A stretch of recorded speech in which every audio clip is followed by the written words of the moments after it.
Hello everyone, Sadboi here, and today we're talking about War of the Worlds, starring Ice Cube. A low-effort and repugnant project. This movie released on Amazon Prime recently, and it has done the impossible. It unified everyone on the internet and created common ground between people of all backgrounds and belief systems. Much like the characters in the source material, every person that has seen it, regardless of their personal philosophy, agrees that this movie is absolute trash. It has been rocking an impressive 0% on Rotten Tomatoes, until recently it triumphantly climbed to 2%. What an accomplishment. And while this movie is terrible and deserving of criticism, there is something very concerning about it that I haven't seen discussed enough, and that's why I'm here today. I would like to discuss the most problematic aspect of this movie. But first things first, I want to touch on a couple of more surface issues with the movie. This movie fell apart at its conception. The plot of the movie is that the government launched a new data collection program which attracted the attention of invading aliens. Because they eat data. I'm not even kidding, it is really that stupid. And let's not forget the entire 90-minute movie takes place over a series of Zoom calls using stock footage. The movie is directed by Rich Lee. He is more than anything a director of music videos for Eminem and Lana Del Rey. So we're off to a great start.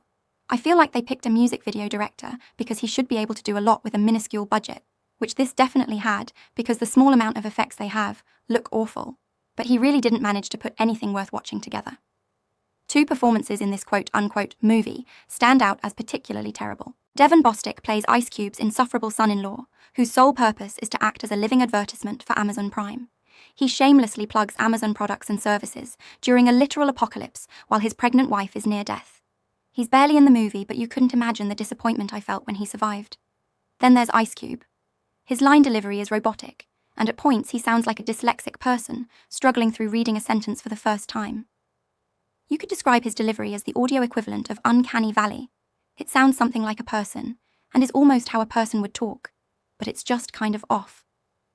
But that's enough about the bad story, directing, and acting. Let's get into the awful and borderline evil element of this movie that I found to be truly disturbing.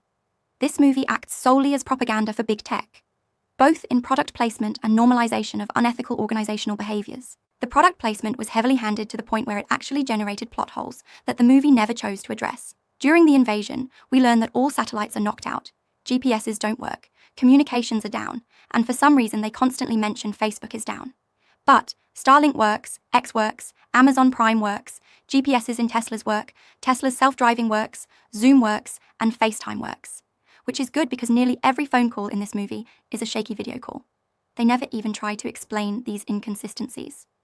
Apart from the pushing of Tesla and Amazon products and their detrimental effect on the movie, there was a very strange message regarding government surveillance and the lack of privacy we're currently experiencing due to invasive behaviors. By US agencies, Ice Cube's job in this movie is to surveil American citizens looking for threats to national security. He abuses his power to quite literally stalk his children. He hacks his daughter's smart fridge and criticizes her lack of protein because she's pregnant.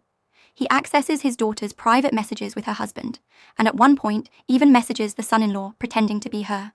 He also hacks his son's computer to delete his video games.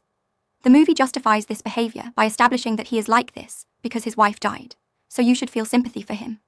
They use this theme to create an analogous relationship between his overstepping as a father and the government's violations of citizens' privacy. It's not even subtle. Sure, he fights against the government project that attracted the aliens, but it's only possible because he has unlimited access with no oversight. He can do what he wants, and all he really wants is to protect you, right? I found this general theme to be disgusting. My favorite part of the movie is where Ice Cube incorrectly compares the invasion and ships to a Trojan horse.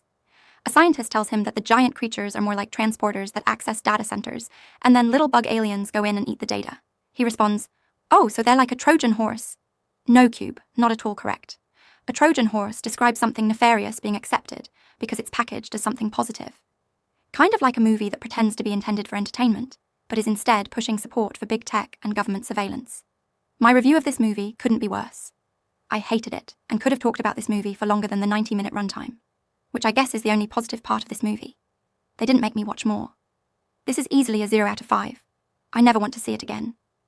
And I hope that we don't see more big tech propaganda like this. But we all know we will.